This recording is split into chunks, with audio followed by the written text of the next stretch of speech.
How to access your email account from cPanel Webmail. Webmail allows you to access your email account through an internet browser. In the address bar of the internet browser, type https://example.com/webmail.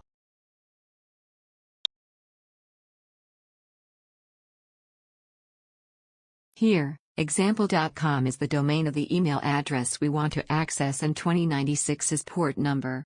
Just replace example.com with the domain of the email address and hit Enter button. Now enter the email address and password.